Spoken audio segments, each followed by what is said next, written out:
In this video, I would like to speak about globalization and various issues and various theories on globalization. I know that it's not a strange topic. Globalization is a very commonly used word, especially in the case of Kerala or India.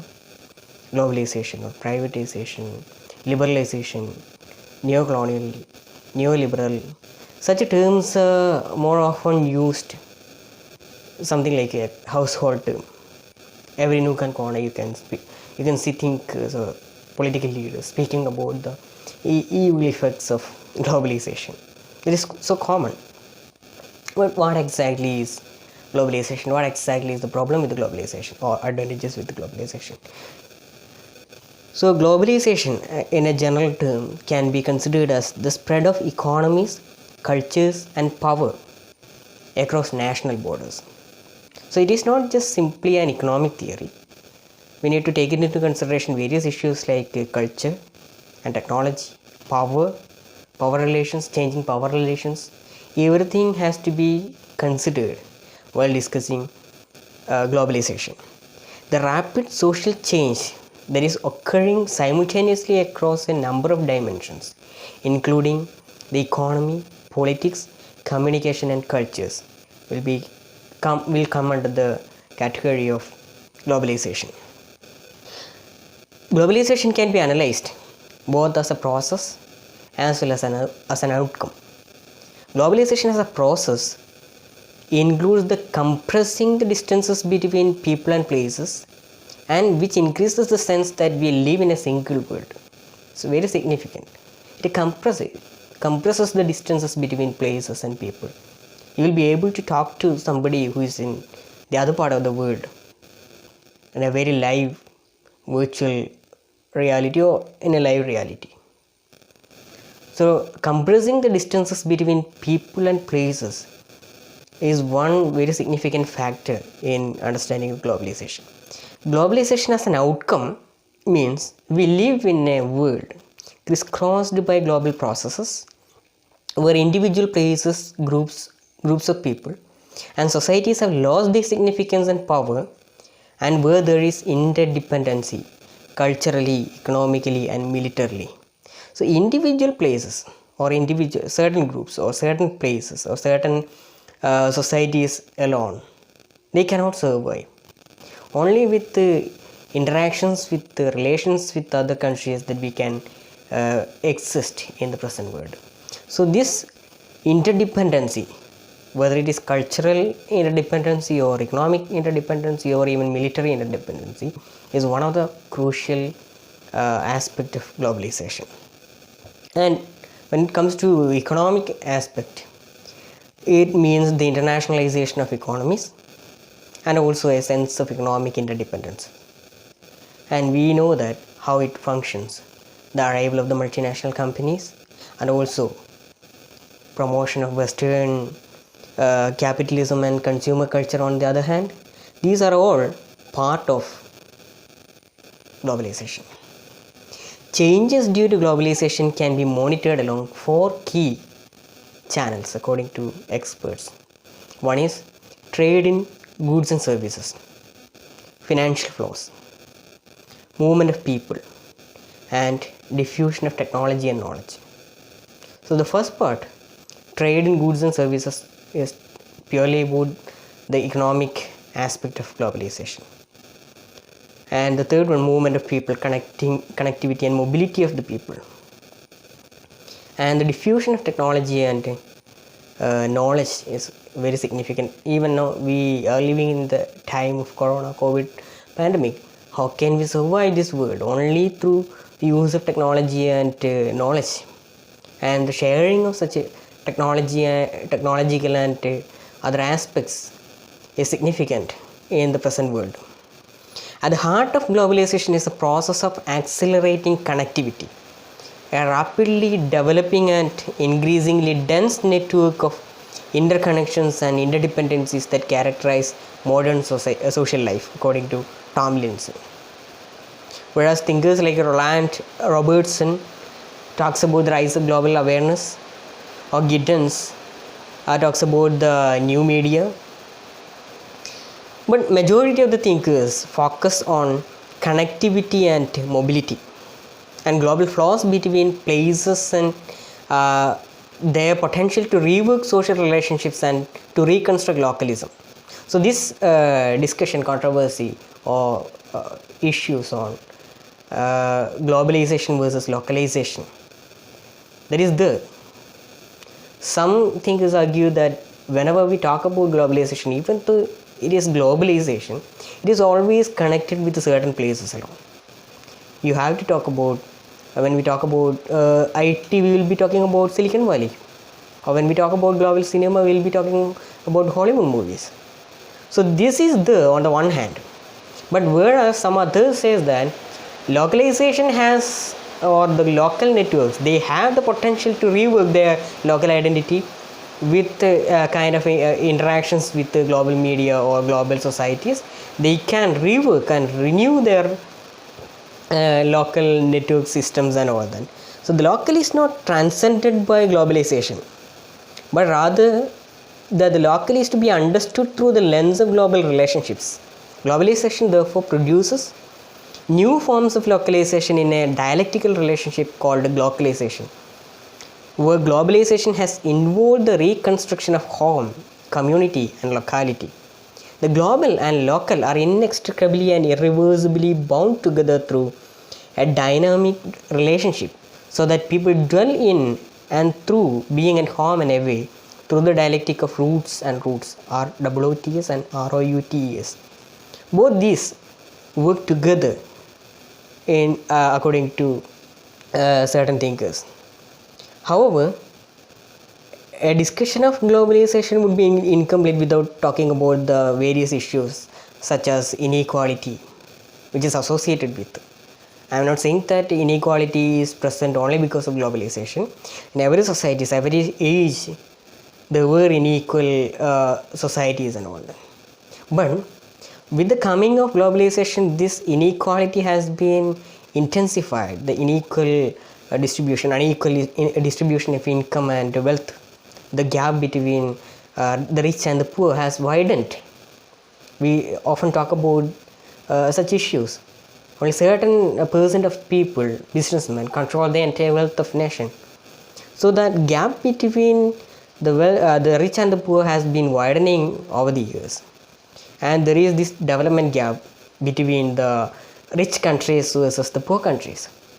All the world economic forums and world forums like UN or has been controlled by certain countries alone, G8 nations or OPEC nations. So certain kind of nations have a say over the other. So which is a serious issue. And also, if you look at economical aspects, you will be able to understand that the third world debt is increasing over the years. And such issues are there. So it will be unwise to talk about globalization without talking about the inequality which is associated with it. So when we talk about globalization, some of the thinkers who are very significant in the discussion of inequality, one is Karl Marx, undoubtedly. So Marxian theories of social class and all that, the upper class and the lower class, and the conflict between base and superstructure, such issues are very significant. And also the neo-Marxian thinkers like Althusser, they are all significant in the discussion of globalization as well. Another prominent thinker to be taken seriously is Max Weber. He talked about the operations of power in societies. Normally he says that there are three categories to the analysis of inequality. We know that when Marx talked about inequality, he was actually talking about the economic class. But there were criticisms against it. So Max Weber says that there are three categories. One is obviously class, the second is status, and the third is party. So he says that inequality may be located in economically defined classes, but could also be found in status groups organized around notions of prestige and honor, and political parties and groupings. Weber says that both class and status affect people's life chances. That is, the chance that an individual has to share in the economic and cultural goods of a society. For example, in the traditional societies, chiefs of the African tribe or the nobility of England or the caste system of India, these are all working beyond the class divisions. Even if a person is born economically poor, he will have a say in the society if his caste is superior, especially in a societies like India. So Weber talks about legitimating inequality, how the society is legitimate inequality. He says that there are three bases in which inequality is being legitimized. One is traditional, and we know that what traditionalists would say. They would say that accept this because that is what our people have always done. Whenever there is a new kind of thing, they say it is against the tradition, and tradition cannot be challenged, questioned. So one is traditional base. The second one is charismatic. They say accept this because of the leader or profess exceptional powers that can transform our lives. So our leader has been talking about it, and you need to follow the words of the leader. You cannot, the charismatic leader, power of the leader, you need to trust him or her, and going against the words would be bad, or that will not be treated kindly. So that is the second one. And the third one is legal or rational. Accept this because this is what is specified in the rules governing our society.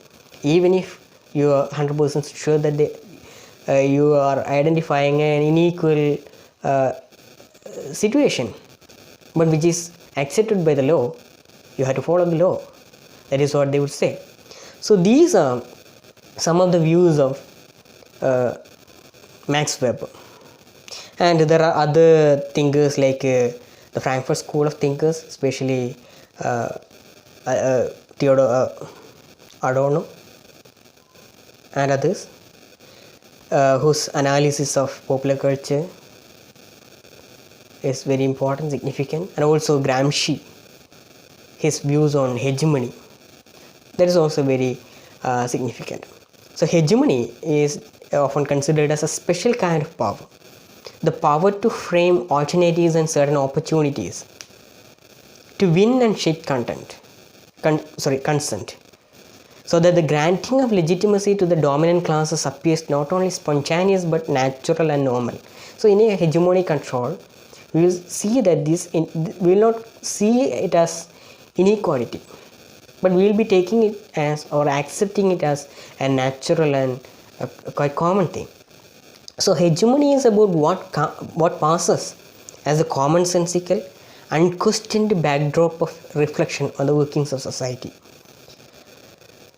So the Center for Contemporary Cultural Studies, they said that a hegemonic cultural order tries to frame all competing definitions of the word within its range. It provides the horizon of thought and action within which conflicts are fought through, appropriated, that is experienced, or obscured, that is concealed as national interest, which should unite all conflicting parties, or contained, that is settled to the profit of the ruling class.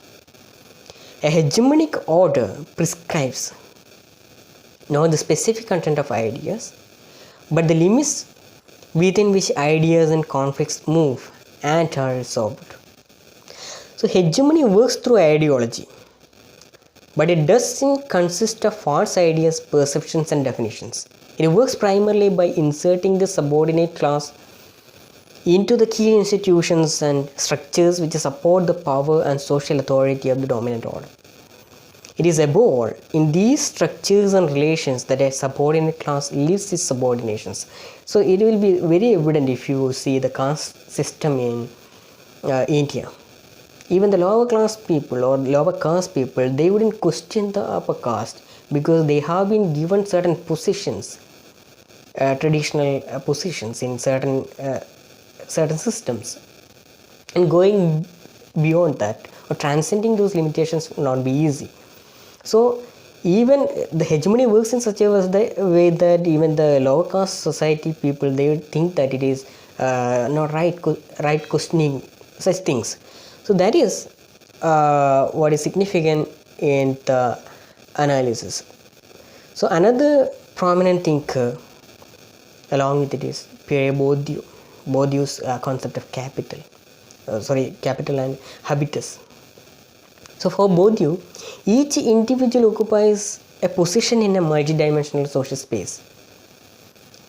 He or she is defined not only by social class but by any kind of capital that can be articulated through social